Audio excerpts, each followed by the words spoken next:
নমস্কার বন্ধুরা, আমরা দেখছেন মন্ডল ড্রাগন ফ্রুট। দেখুন যে মিক্সিং করা ছিল নভেম্বরে যে খাওয়ার, সেই খাওয়ারটা পুরো রেডি হয়ে গেছে এবং হালকা, দেখুন হালকা হয়ে গেছে, হালকা। এবার এই খাবারটা হচ্ছে দেওয়া হবে। খড়গুলো হালকা করে সরানো হয়েছে। দেখুন ফলগুলো সরিয়ে নেওয়া হয়েছে। সরিয়ে নেওয়ার পরে এবার আস্তে আস্তে করে এটাকে করে দেওয়া হবে। এইগুলো খড়গুলো সরানো হয়েছে, দেখুন শিকড় আস্তে আস্তে বেড়ে গেছে।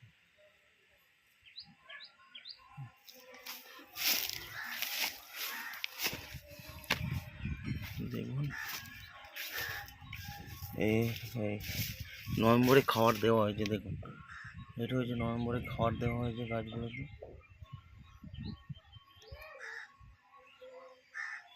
নভেম্বরে খাবার দেওয়া হয়েছে।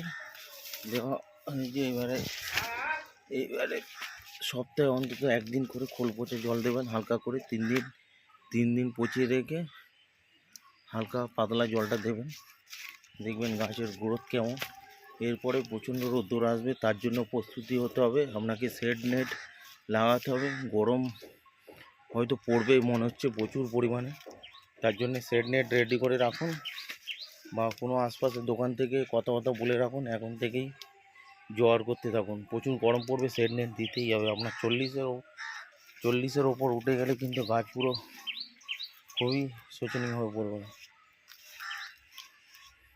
শেড নেট আমারও রেডি আছে, আগের বছর কেনা হয়েছিল, এবছর এখানেও হবে। ছাদেতে দেওয়া হয়েছিল।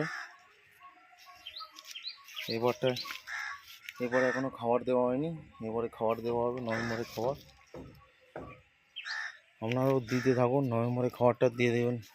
20 তারিখের মধ্যেই দেওয়া দরকার নভেম্বরে খাবারটা, কারণ 20 তারিখের মধ্যে দিলে খাবারটা ওরা খেয়ে ঠিকঠাক করে বুদ্ধি বাড়বে এবং খুবই তাড়াতাড়ি গ্রোথ হবে গাছের। এরপরে রোদ্দুর আসছে, আপনি অতটা জলও দিতে পারবেন না।